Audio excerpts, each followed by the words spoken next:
हम लोग शुरू करते हैं आज का लेक्चर। और हम आज एसी का लास्ट लेक्चर होगा और सबसे पहले हम बात करेंगे power in AC circuit. Power in AC circuit आज का लेक्चर का जो थ्योरी कंटेंट है बहुत ज़्यादा क्रिटिकल है, तो आप ध्यान से समझिए। देखिए, पावर, दो तरह की पावर की बात करेंगे। एक तो इंस्टेंटेनियस पावर की बात करेंगे, वो होती है V इंटू आई, और एक हम एवरेज पावर की बात करेंगे, वो होती है VRMS IRMS cos फाई। ठीक है, ये दो फॉर्मूले हैं जो आपके काम आएंगे। और इसी के साथ साथ हम पावर फैक्टर की बात कर लेते हैं। पावर फैक्टर होता है, एसी का पावर फैक्टर बहुत इंपॉर्टेंट होता है। पावर फैक्टर को रिप्रेजेंट करते हैं cos फाई से, और इसकी वैल्यू होती है R/Z।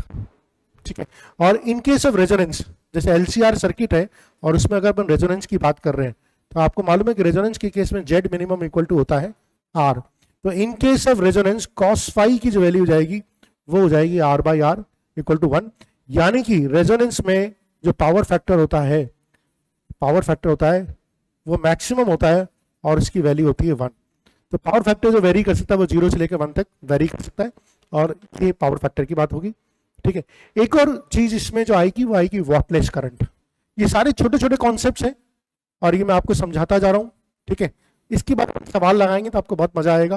ठीक है, वॉटलेस करंट होती है, जैसे जो हमारी जो अपेरेंट करंट होती है, IRMS जो होती है, ठीक है, ये एक एंगल बना रही है मान लीजिए, ठीक है, वोल्टेज के साथ में।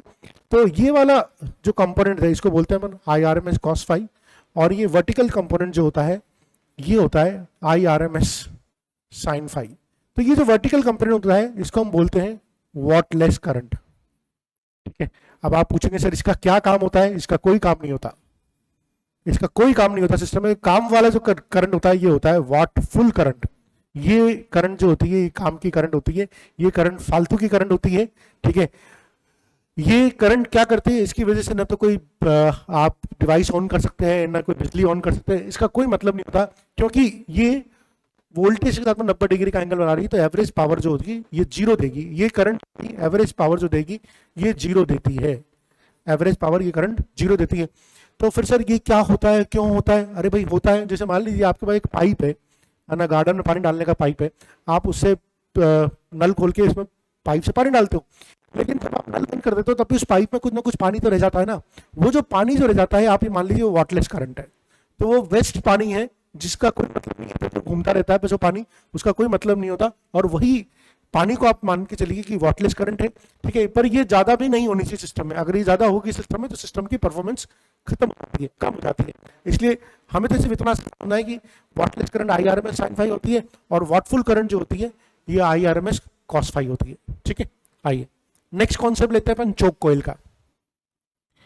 अब चॉक कॉइल क्या होती है ये भी हम समझे। पहले चॉक कॉइल के पढ़ने से पहले हम समझ लेते हैं कि एक सर्किट है, इसमें मैंने एक AC सोर्स लगा दिया और यहाँ पर मैं करंट फ्लो कर रहा हूँ। ठीक है, तो करंट कांस्टेंट करंट जाएगी, लेकिन अगर मुझे इस करंट को रेगुलेट करना है तो मैं क्या करूँगा, इसके अक्रॉस में एक वेरिएबल रजिस्टर लगाऊंगा, इसका नाम है RV।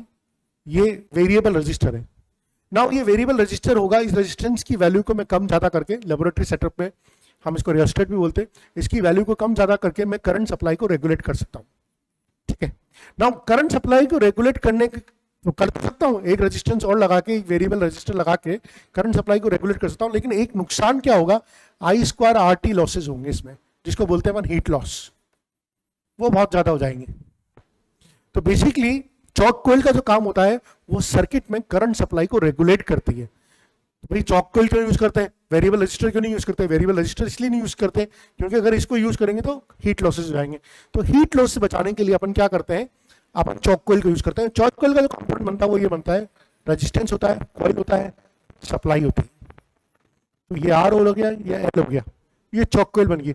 अब चॉक कॉइल में क्या होता है, ये तो अपना इंडक्टर लगा दिया, इंडक्टर के अक्रॉस जो पावर लॉस होता है वो 0 होता है। क्यों होता है? क्योंकि वोल्टेज और करंट में 90 डिग्री का अंतर होता है।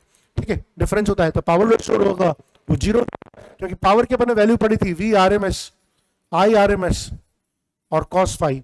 अगर cos फाई 90 डिग्री हो जाएगा तो पावर तो 0 हो जाएगा, और L का मतलब ही यही है कि वोल्टेज और करंट में 90 डिग्री का डिफरेंस है, तो पावर लॉस 0 हो जाता है। ठीक है, तो नेट इंपीडेंस जो इस सर्किट की हो जाती है वो जाती है R² प्लस XL का स्क्वायर, नेट इंपीडेंस हो जाती है इस सर्किट की। अब देखिए क्या होगा, जैसे जैसे Z बढ़ेगा, जैसे जैसे Z बढ़ेगा जैसे जैसे जेड बढ़ेगा वैसे वैसे करंट कम होगा। तो अगर अपन इसकी इंडक्टेंस बढ़ाते हैं, अगर अपन इसकी इंडक्टेंस बढ़ाते हैं, यानी कि अगर मैं एक्सेल बढ़ाऊंगा तो इम्पीडेंस बढ़ेगी तो करंट कम होगी।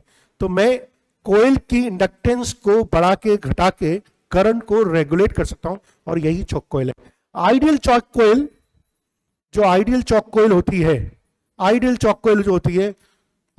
कोयल ऐसी होती है जिसका रेजिस्टेंस जीरो हो, जिसका रेजिस्टेंस तो जीरो होना चाहिए और उसमें सिर्फ एल होना चाहिए, ये आइडियल चॉक कोयल होती है। लेकिन जो अच्छी चॉक कोयल होती है, जो बाजार में मिलती है अच्छी चॉक कोयल जो होती है, हम उसके लिए बोल सकते हैं आर कम हो और एल बहुत ज्यादा हो। ये गुड चॉक कोयल का एग्जांपल है। किसी के दिमाग में ये भी सवाल आ सकता है कि सर आपने इंडक्टर लगाया और आपने बोला कि 90 डिग्री का फेज डिफरेंस है, तो सर अपन तो रेजिस्टेंस है कैपेसिटर भी लगा सकते हैं, 90 डिग्री का फेज डिफरेंस तो उससे भी आ जाएगा, आप इंडक्टर क्यों लगा रहे हो? बिल्कुल लगा सकते हैं और वही काम हो जाएगा जो चॉक कोयल कर रही है कैपेसिटर लगाने। लेकिन प्रॉब्लम सिर्फ ये है कि जो कैपेसिटर है वो एक्सपेंसिव है, काम तो पूरा कर देगा लेकिन वो क्या है, एक्सपेंसिव है, इसलिए हम उसको अवॉइड करते हैं। ठीक है, तो ये भी एक थ्योरेटिकल क्वेश्चन आपके लिए बन जाता है।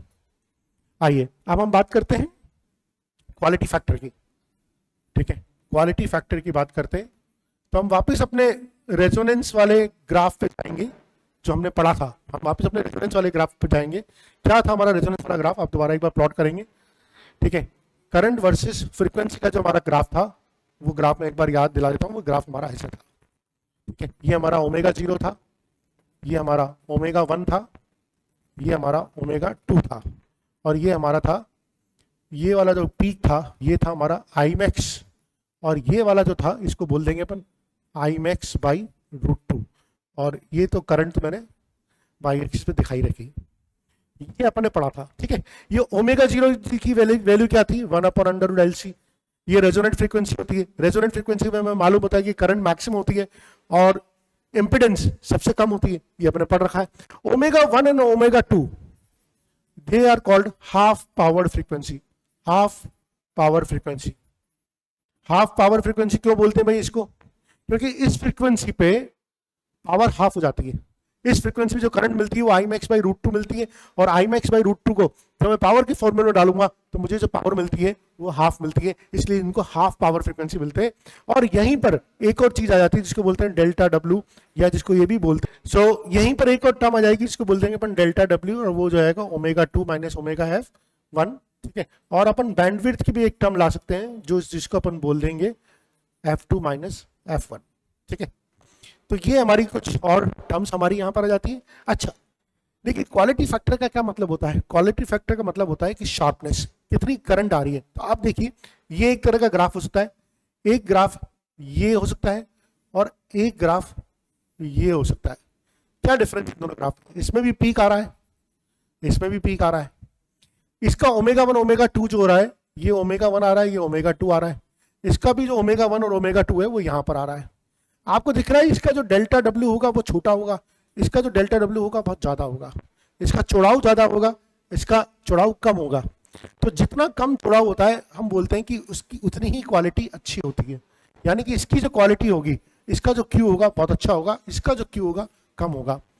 जब अपन 94.3 FM लगाते हैं तो आप देखते हैं कि अपन 94.3 पे जब उसको नॉब को घुमा रहे होते हैं तो अपन क्या कर रहे होते हैं, LOC के कॉम्बिनेशन को चेंज कर रहे होते हैं।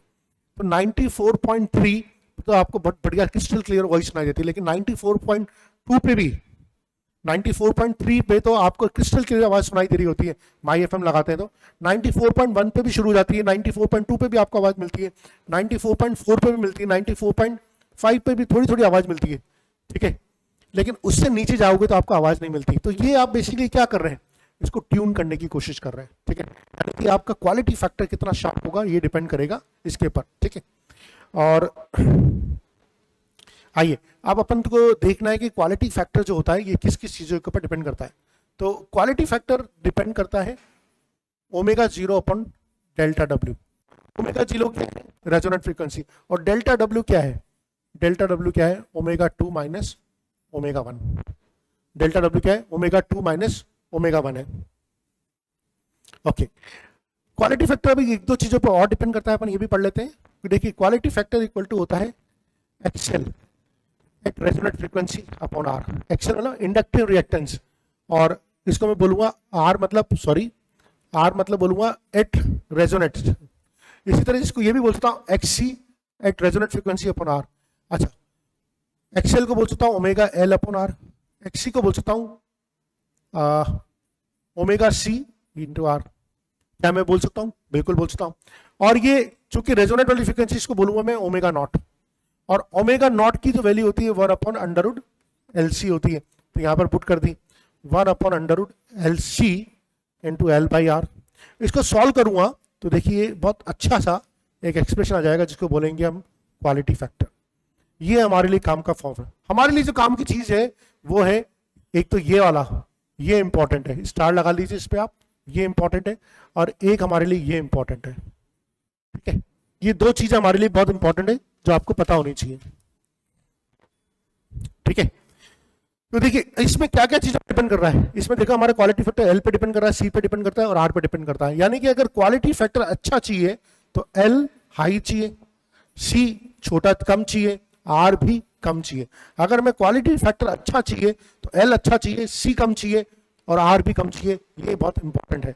तो ये क्वालिटी फैक्टर का पूरा डेरिवेशन हो गया। मेरे ख्याल से इसमें आपको कोई दिक्कत नहीं आएगी। ठीक है, और ओके, कई बार हमसे ये भी पूछ लेता है कि अच्छा इसी में सर्किट में एक और चीज बता देता हूं मैं। कई बार हमसे ये भी पूछ लेते हैं कि अगर ये कर्व है, ये है ओमेगा 0, ठीक है, और अगर आपको डेल्टा डब्ल्यू दिया हुआ है, गिवन है, तो आप ओमेगा 1 एंड ओमेगा 2 निकालिए। ठीक है, अगर ये ओमेगा 0 है तो ये हो जाएगा डेल्टा डब्ल्यू बाई 2, ये भी हो जाएगा डेल्टा डब्ल्यू बाई 2। तो ओमेगा 1 और ओमेगा 2, तो ओमेगा 1 इक्वल टू हो जाएगा omega naught minus delta W by 2। इसी तरह से ओमेगा 2 इक्वल टू हो जाएगा W0 upon plus delta W by 2। ये दो चीजें हमारी साथ साथ हो जाती है। So this is all about choke coil, wattless current, power in AC circuit. हमने पूरा का पूरा आपको कवर कर दिया है। अब हम सवाल लेते हैं और उन सवालों के थ्रू हम समझते हैं कि कैसे इन सारे कॉन्सेप्ट को जो अपन ने लगाया है उनको अपन कैसे अप्लाई करेंगे। ठीक है, अच्छा इसमें एक और चीज है। कोई बार बोल सकते हैं कि सर आपने ये जो चॉक कोइल बताई थी, देखिए चॉक कोइल बताई थी, दोबारा चॉक कोइल पे जाते हैं। चॉक कोइल को डीसी सर्किट में लगाएंगे तो क्या होगा? बिल्कुल लगा दीजिए। अगर ये डीसी सर्किट में मैंने चॉक कोइल को लगाया, एक बैटरी से कनेक्ट कर दिया, तो डीसी सर्किट की फ्रीक्वेंसी क्या होती है? 0।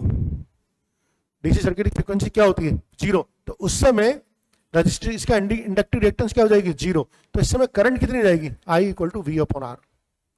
अगर मैं चॉक कोइल को डीसी सर्किट में लगा दूंगा, सॉरी यहाँ पर एक रेजिस्टेंस भी लगा देता हूं मैं, यहाँ पर एक रेजिस्टेंस भी लगा देता हूं, तो उस समय इसके अक्रॉस जो वोल्टेज ड्रॉप होगा वो तो 0 हो जाएगा।